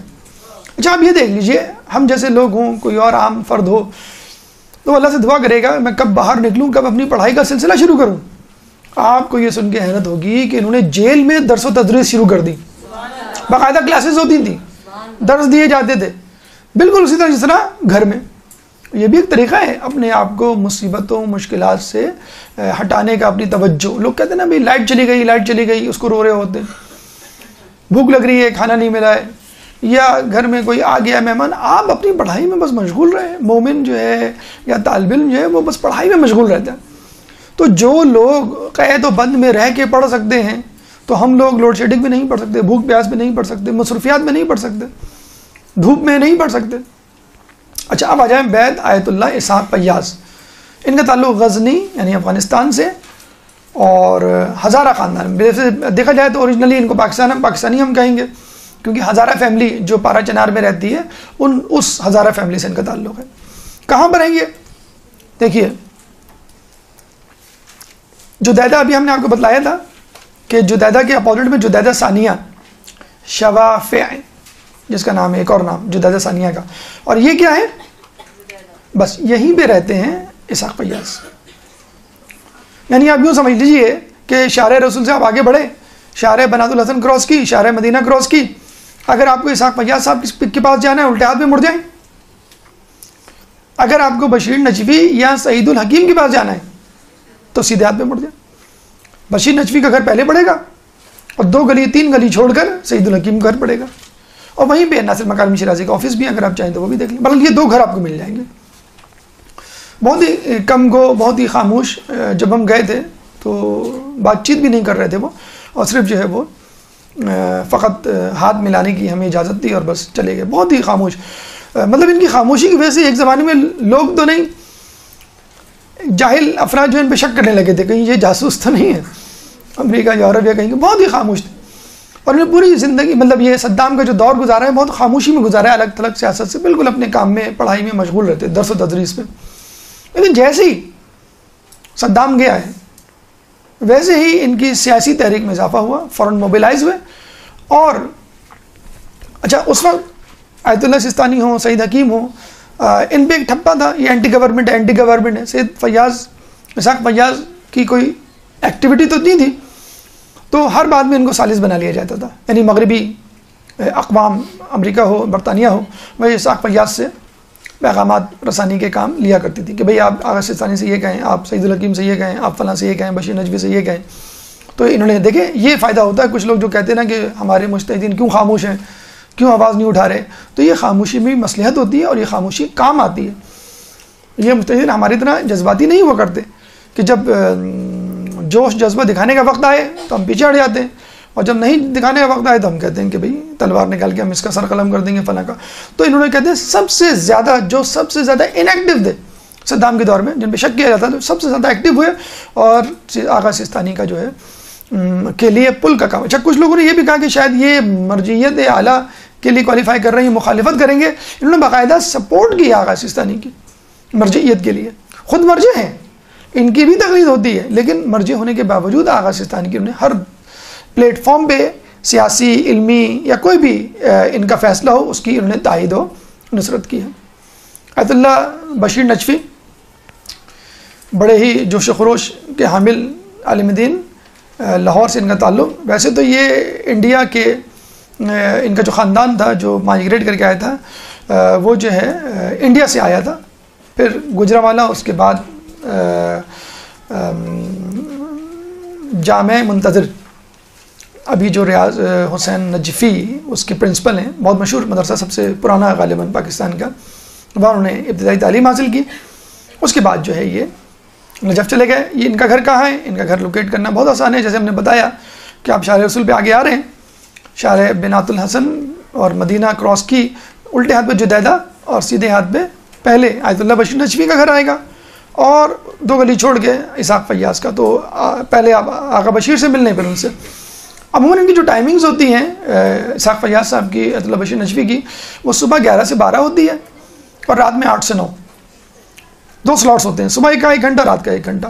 تو ان میں یہ بات ہے کہ بشیر نجفی خصوصاً کہ آپ اس ٹائم پہ جائیں، اپنا انٹروڈکشن کروائیں. بڑے ہم فخر سے بتاتے ہیں کہ ہم پاکستان سے آئیں. شاید پاکستان، عراق واحد ملک ہے جہاں ہمیں پاکستانی ہونے پہ فخر ہوتا ہے اور عزت بھی ہوتی ہے. اور بشیر نجفی کے آفس جائیں تو آپ کو بہت زیادہ سرحد آنکھوں پہ لیا جاتا ہے کہ بھئی انہی کے ملک کے یہ مرجع ہیں. اسی طرح اسحاق فیاض، ہاں آیت اللہ سستانی سے ملنا ذرا مشکل ہوتا ہے، ظاہر سی بات ہے، مرجعیت عالم کی وجہ سے بہت زیادہ ایکٹیو ہیں، بہت زیادہ مصروف ہیں. لیکن بہرحال کسی نہ کسی طرح اگر آپ کوشش کریں کسی نہ کسی قافلے کے ساتھ، تو قافلے والے اگر چاہیں تو ان سے بھی آپ کی جو ہے وہ ملاقات ہو سکتی ہے. سعید الحکیم سے بھی آپ کی ملاقات ہو سکتی ہے.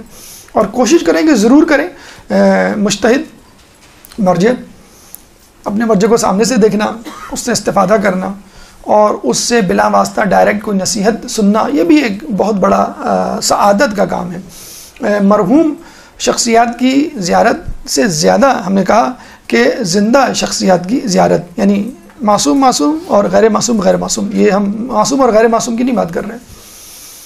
اچھا آیت اللہ بشیر نجفی یوں تو 31 سے زیادہ کتابوں کے مصنف ہیں.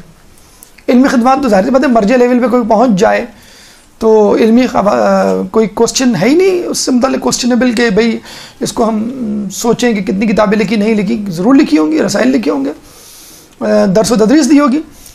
لیکن آیت اللہ بشیر نجفی کا جو کمال ہے وہ یہ کہ انتظامی امور میں بہت ایکسپرٹ ہیں.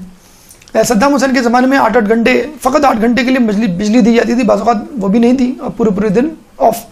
ابھی بھی ویسے نجف میں بجلی کا پرابلم ہے. جو آدمی لوڈ شیڈنگ برداشت کر سکے وہ کراچی والے اس میں تو ماشاءاللہ ماہر ہیں، اور جو شدید گرمی، شدید سردی برداشت کر سکے وہ شاید کراچی والے اس میں پیچھے رہ جائیں گے. 50 ڈگری کی گرمی ہوتی ہے اور -10 -4 ڈگری کا جو ہے وہ سردی ہوتی ہے موسم سرما. تو بالکل ڈیم سیریس سردی، ڈیم سیریس جو ہے وہ گرمی، تو بالکل ایزی نہ لے. تو بجلی کا بڑا پرابلم ہے، اور ابھی بھی پرابلم ہے. 2 گھنٹے بجلی آتی ہے، 2 گھنٹے بجلی نہیں جاتی. ایک صاحب سے ہم نے پوچھا کہ بھی کیا حل ہے، کہ اس کا حل یہ ہے کہ وہاں پہ آپ رہیں انشاءاللہ، کچھ عرصے بعد ہم نے کہا کچھ عرصے بعد مسئلہ حل ہو جائے گا، نہیں آپ عادی ہو جائیں گے، کیونکہ بہرحال کوشش تو پوری جاری ہے، لیکن مسئلہ یہ ہے کہ بجلی پوری ہو بھی جائے لیکن جو زائرین آ رہے ہیں ایک دم سے، ہم نے بتایا وہ کروڑوں لاکھوں کی تعداد میں. اس وقت آپ کو معلوم ہے ابھی میری کل ہی نجف کے عالم دین سے بات ہوئی ہے، یہ میں محلے کے ایڈریسز ان سے پوچھ رہا تھا کل کہ سعید الحکیم کہاں رہتے ہیں، تھوڑا بڑی تفصیل سے مجھے بتایا کہ فلاں محلے میں یہ رہتے ہیں، فلاں محلے میں یہ رہتے ہیں. تو ہم نے کہا مجھے لکھ کے بھیجیں، مجھے بتانا ہے لوگوں کو تو زبان میں لڑکڑاہٹ نہ ہو. تو وہ یہ کہتے ہیں کہ نجف کا موسم جس کو راس آ جائے وہ وہاں رہ سکتا ہے. تو ہم نے ان سے پوچھا کہ کب آ رہے ہیں پاکستان کا، بالکل نہیں آ رہے. کیوں آئے ہم پاکستان؟ نجف ماشاءاللہ بہترین، زندہ باد. تو انہوں نے کہا دعا کیجیے گا، کہ آپ بھی دعا کیجیے گا. میں نے کہا ہم تو آپ کے لیے قائد اعظم کے مزار پہ ہی جا کے دعا کر سکتے ہیں لیکن اس میں کوئی برائی نہیں ہے، بہرحال شیعہ مومن تو تھا. بہرحال تو بجلی کے حوالے سے ان کے بڑے کام ہیں، جنریٹرز کی فراہمی، طلباء کے لیے بجلی کا ان انٹرپٹیڈ مسئلہ کسی حد تک جو ہے وہ حل کرنا، یہ آیت اللہ نجفی نے اس معاملے میں بہت کام کیا. یہ باب قبلہ ہم نے جو بتلایا تھا آپ کو، کہاں پہ؟ یہ جو باب کبیر ہے الٹے ہاتھ پہ، ٹھیک ہے، یہ ہے باب قبلہ. اس سے آگے جو زمین ہے یہ بشیر نجفی صاحب نے خرید لی ہے. کس لیے؟ ایک ہسپتال بنانے کے لیے جس کا نام ہے امام علی ہسپتال، اور نجف کالونی. نجف کالونی میں 1000 سے زیادہ رہائشی گھر ہوں گے طلباء طالبات کے لیے فری، اور یہی ہاسپٹل انہی زائرین کو اور ان طلباء طالبات کو فری جو ہے وہ علاج و معالجے کی سہولت دے گا. تو فی الحال ابھی پلاٹ لیا ہے، اس پہ کنسٹرکشن ہونا باقی ہے. دعا کریں اللہ تعالیٰ ان کے پروگرام کو جو ہے وہ پایہ تکمیل تک پہنچائے. ان کے انتظامی امور میں مہارت کو دیکھتے ہوئے آیت اللہ خوئی نے ایک دفعہ جب یہ علیل پڑھے تو اپنے مدرسے کا سارا انتظامی نظام ان کے حوالے کر دیا تھا کہ بھئی میں نے آپ کے انتظامی امور دیکھے نجف کے حوالے سے، ماشاءاللہ بہت پسند ہے، آپ میرے مدرسے کا انتظامی نظام سنبھالیں. تو ماشاءاللہ بڑی فعال شخصیت نجف میں، اور سب کے ساتھ تمام مراجعین آپ نے خود اندازہ لگا لیا وہ کس طرح ایک دوسرے کے ساتھ مل جل کے رہ رہے ہیں. یہاں تو ہم سر پہ ڈبل کر رہے ہیں، یہاں تو ہم نے گروپ بنائے ہوئے ہیں، ہم نے گروپ تشکیل دیے ہوئے ہیں، ہم فلاں عالم کے تم فلاں عالم کے، ہم فلاں مجتہد، ہم فلاں کی تقلید تم فلاں کی تقلید. یہاں پہ ہم لڑ رہے ہیں، وہاں پہ مراجعین جو ہیں وہ شیر و شکر ہو کے بیٹھے ہوئے ہیں. مسجد ہندی، حاجی خان محمد ہندی انڈیا کا رہنے والا، اس نے وہاں جا کے اس مسجد ہندی کو تعمیر کیا. لیکن مسجد کے ساتھ ساتھ جو اس کی خوبی ہے وہ ہے یہاں پر مرقد اور کتاب خانہ محسن الحکیم ہے. محسن الحکیم کون؟ آیت اللہ خوئی کے استاد، مہدی حکیم کے بیٹے صاحبزادے، مہدی خاندان جو ہے پورا، تو ان کی مرقد بھی ہے اور ایک بہت بڑا کتاب خانہ بھی ہے. یہ دیکھیں یہ کہاں نظر آئے گا آپ کو؟ بہت آسان ہے اس کو لوکیٹ کرنا. آپ گئے تھے آیت اللہ سیستانی کے گھر الٹے ہاتھ پہ، یہ سیدھے ہاتھ پر ہے. یہ ہے مرقد بھی ہے، کتاب خانہ بھی ہے اور مسجد بھی ہے. محسن الحکیم جو ہے وہ یہاں پر دفن ہے. جسے میں نے بتایا کہ مہدی حکیم ان کے والد تھے، 1298 میں یہ نجف آئے. ان کے بیٹے محسن الحکیم جو ہے مرجع عالم بنے، اور اتنے بڑے مرجع عالم بنے کہ آیت اللہ خوئی جیسے شخص کے استاد. ان کے انتقال کے بعد آپ کو معلوم ہے آیت اللہ خوئی سمیت 14 مراجعین سامنے آئے ہیں. تو آپ اندازہ لگا سکتے ہیں کہ آیت اللہ محسن الحکیم کا جو ہے وہ مرتبہ مقام کیا ہوگا. یہ جو سعید الحکیم اس وقت مراجع اربعہ میں شامل ہیں، یہ ان کے بھانجے ہیں. موجودہ سعید الحکیم جو چوتھے مرجع ہیں، 1 of the 4، وہ محسن الحکیم کے بھانجے ہیں. اور ان تمام لوگوں نے سعید الحکیم سمیت قید و بند کی جو ہے وہ صعوبتیں برداشت کی ہیں. نمبر 10، اس کے ساتھ بھی بہت زیادہ ہم سمجھتے ہیں کہ زیادتی کی جاتی ہے مرقد علامہ امینی کے. جب آپ باب قبلہ سے، یہ دیکھیں، جب آپ باب قبلہ سے نکلیں گے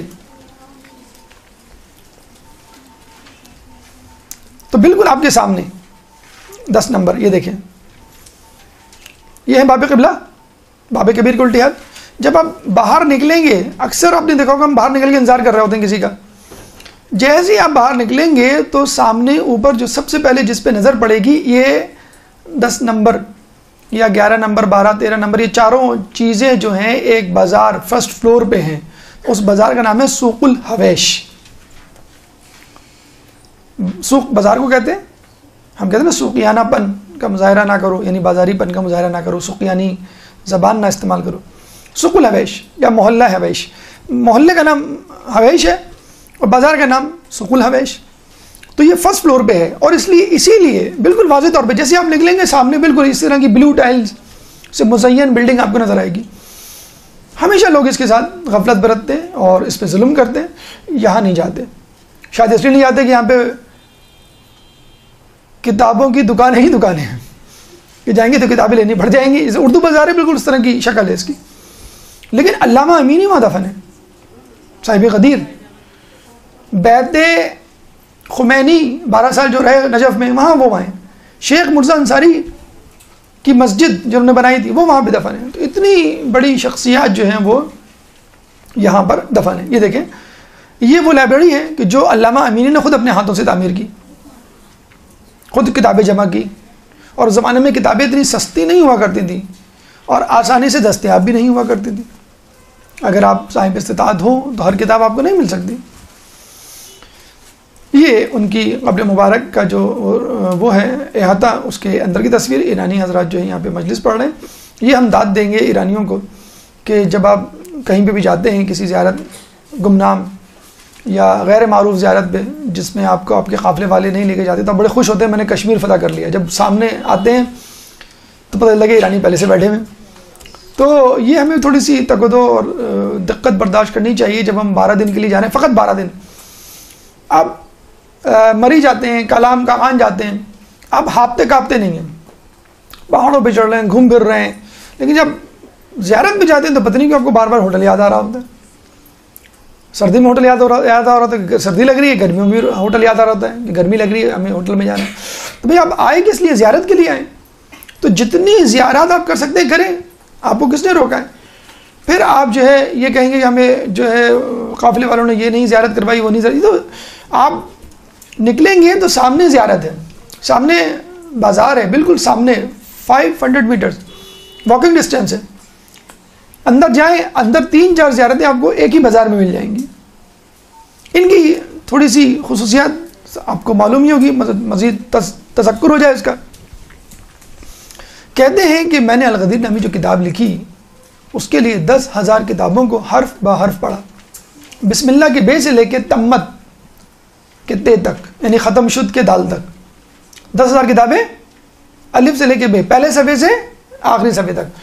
اور اگر تکرار کو مد نظر رکھا جائے، جیسے ایک کتاب آپ نے دو مرتبہ نکال کے دیکھی، 3 مرتبہ نکال کے دیکھی، اگر تکرار کو مد نظر رکھ کے دیکھا جائے تو 1,00,000 کتابیں میں نے دیکھی ہیں. 1,00,000 کتابیں پڑھی. اب بتائیں آپ کتنا اسٹیمنا تھا، کتنا حافظہ تھا، کتنا حوصلہ تھا اس بندے میں. 40 سال لگے. کسی جگہ لکھا ہے 10، کسی جگہ 20، لیکن 40 سال جو ایک تحقیق ہے. 3 سال انڈیا میں گزارے. ان 3 سالوں میں انہوں نے 17 گھنٹے کام کیے. 3 سالوں میں. جب وہاں سے واپس آئے تو کسی نے پوچھا انڈیا گئے تھے؟ تاج محل گئے آپ؟ نہیں، تاج محل تو نہیں گئے. کیوں؟ کہ میں تاج محل دیکھنے تھوڑی گیا تھا. تو ہم سب سے پہلے تاج محل جائیں یا ان کی جو نیو دہلی ہے، بامبے ہے، یہ سب جگہیں جا کے گھومیں. یہ بیچارے جس جوتے میں گئے تھے اسی جوتے میں واپس آئے. 3 سال ہم کراچی میں رہ لیں تو 3 جوتے بدل چکے ہوتے ہیں. انڈیا میں رہ کر سفر کر کے اسی جوتے میں، اسی جوتی میں، چپل ہی کہہ لیں، کیا جوتا ہوگا ان کے پاس، اسی میں جو ہے وہ واپس آئے. لیکن بہرحال جو اجر ملا ہے ان کو یقیناً قابل رشک ہے. کہتے ہیں کہ پھر بھی ان کا دل نہیں بھرا، مولا کی خلافت کو ثابت کرنے کے حوالے سے دل نہیں بھرا. کہ میں خود اپنی آنکھوں سے دیکھوں گا غدیر کا مقام. تو خود گئے مدینے، مکے. آپ کو معلوم ہے غدیر کا مقام تو مکے مدینے کا جو بائیفرکیشن ہے، جہاں پہ یہ رستہ ڈیوائیڈ ہوتا ہے مکے سے جب واپس آتے ہیں، وہاں پر ہے. اور وہاں پہ زیارات تو عام ہے ہی نہیں. آپ کو معلوم ہے غار سور ہے، غار سور کو چھوڑیں، یہ غار ہرا ہے، جنت البقیع ہے. کس طرح وہاں پہ جو خاک اڑ رہی ہے، کس طرح ویران ہے. بلکہ منع کیا جاتا ہے بدتمیزی سے. اب جب آپ جا رہے ہوتے ہیں کہ نہیں جاؤ، نہیں جاؤ وہاں. کیا جاؤ؟ آپ بیت اللہ میں کھڑے ہوئے ہیں، اگر آپ نے مقام ابراہیم کو ہاتھ لگا لیا، ہاذا شرک. میں نے کہا کیوں بھائی ہاذا شرک کیوں ہے؟ کہتے ہیں ہاذا جو ہے حدید. میں نے کہا ہاذا حجر. اگر یہ لوہا ہے تو یہ اینٹ ہے، یہ پتھر ہے، تو اس کو بھی ہاتھ نہ لگاؤں میں؟ کیا بیت اللہ کو بھی ہاتھ نہ لگاؤں؟ تو اس طرح آپ کو روکا جاتا ہے. تو وہ گئے کہ میں اپنی آنکھوں سے دیکھوں گا. اچھا، ایسے مقامات پہ جانے نہیں دیا جاتا یا روکا جاتا ہے. ہم جب بھی جاتے تھے کسی مقام پر اور وہاں کوئی شرطا کھڑا ہوتا تھا اور وہ ہم سے کہتا تھا کہ یہاں پہ کچھ نہیں ہے، تو ہم کہتے ہیں اس کا مطلب ہے یہاں کچھ ہے. جہاں کوئی کھڑا ہوا ہے، جہاں 2-4 لوگ کھڑے ہوں ڈنڈے ونڈے لے کر کہ یہاں نہیں ہے کچھ، وہ مسجد سلمان فارسی تھی وہاں پہ، جنگ خندق جہاں پہ ہوئی تھی، انہوں نے یہیں پہ کچھ ہے. تو پہرے لگے ہوئے، اب یہ بیچارے چلتے چلے جا رہے ہیں، چلتے چلے جا رہے ہیں. کہتے ہیں کہ ضعیفی بھی تھی، تھکن بھی تھی. اس تھکن کی وجہ سے وہ بیمار پڑ گئے، اور اتنے بیمار پڑے کہ وہ بیماری تھکن کی وجہ سے بیماری نہیں باقاعدہ وہ جان لیوا ثابت ہوئی. فوراً ان کو تہران لایا گیا، تہران ہاسپٹل، اور وہاں پہ ان کا انتقال ہوا. پھر وہاں سے وہ نجف اشرف جو ہے منتقل ہوئے. آپ دیکھ لیجئے کہ کتنا شوق، کتنی جستجو کہ میں مولا کی ولایت کو ثابت کر دوں. کہتے ہیں کہ جب ان کا انتقال ہوا تو ان کے ایک دوست، ایک عالم دین ان کے بیٹے کے پاس آئے اور کہنے لگے کہ میں نے تمہارے والد کو اپنے خواب میں دیکھا ہے، اور دیکھا ہے کہ مولا جو ہے وہ حوض کوثر پہ لوگوں کو سیراب کر رہے ہیں، اور جب تمہارے والد آئے تو مولا نے پیالہ زمین پہ رکھ دیا اور آستینیں اوپر چڑھائیں اور اپنے ہاتھوں سے سیراب کیا. اور کیا دیکھیں دعا کیا تھی، بیض اللہ وجہک کما بیضت وجہی، کہ اللہ تمہارے چہرے کو اس طرح منور کرے جس طرح تم نے میرے چہرے کو منور کیا. اللہم صلی اللہ.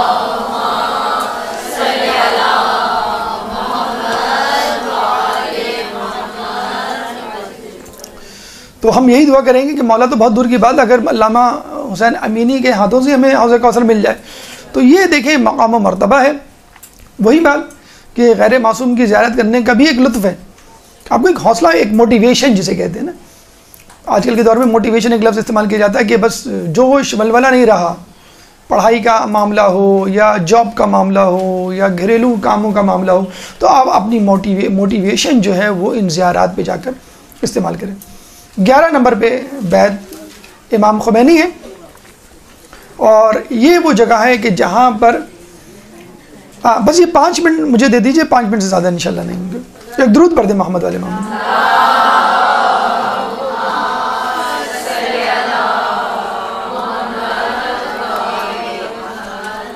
بیت امام خمینی یہ دیکھیں، جیسے ہم نے بتایا تھا یہ جو ہے محلہ حویش میں ہے، سوق الحویش جو بازار ہے. ان کے بارے میں کہا جاتا ہے کہ جب ایران سے ان کو جلا وطن کیا گیا تو یہ گئے ترکی والوں نے ایران کے پریشر میں آ کے ان کو قبول نہیں کیا. یہ اپنے بیٹے مصطفیٰ خمینی کے ساتھ آگے نجف. مصطفیٰ خمینی ان کی تحریک کو چلاتے رہے انڈر گراؤنڈ، اور یہ جو ہے درس و تدریس میں مصروف رہے. یہ ان کے گھر کا اندرونی حصہ ہے، اور وہاں پہ شیخ مرزا انصاری کی بنائی ہوئی مسجد انصاری میں درس دینا شروع کر دیا. جس زمانے میں شیخ انصاری دیا کرتے تھے، اب اس زمانے میں حکومت اسلامیہ پہ دھڑا دھڑ انہوں نے درس دیا. ان کے دروس کو تحریری شکل میں، پمفلٹ کی فارم میں، کتاب کی فارم میں ڈالا گیا اور ایران پہنچایا گیا. اور دیکھا جائے نجف نے باقاعدہ پلیٹ فارم جو ہے مہیا کیا ہے امام خمینی کو باقاعدہ طور پہ لوگوں کے اذہان کو تیار کرنے کے لیے. 12 نمبر مرقد سید عبداللہ سبزواری، یہ بھی سوق الحویش میں آپ کو مل جائے گی. بہت زیادہ لوگ جانتے نہیں ہیں، لیکن ان کے بارے میں یہ کہنا کافی ہے کہ آیت اللہ خوئی کے بعد 1 سال تک مرجعیت ان کے ہاتھ میں رہی.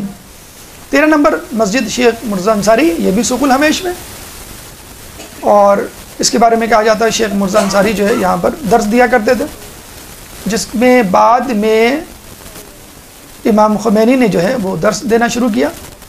14 اور آخری جو اسپاٹ ہے وہ ہے کتاب خانہ امام حسن، جو کہ آیت اللہ باقر شریف نے بنایا تھا. موسوعات سیرت اہل بیت ان کی کتاب ہے. یہ 14 نمبر، یہ بالکل آخر میں، یہ شارع بنات الحسن کے اوپر واقع ہے. دیگر زیارات میں 3 زیارات انڈر کنسٹرکشن ہیں.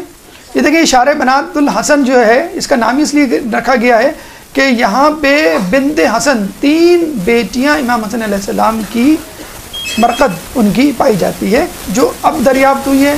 پہلے آپ کو معلوم ہے کہ خود حرم میں جانا مشکل تھا، تو یہاں پہ کس طرح لوگ جمع ہوں.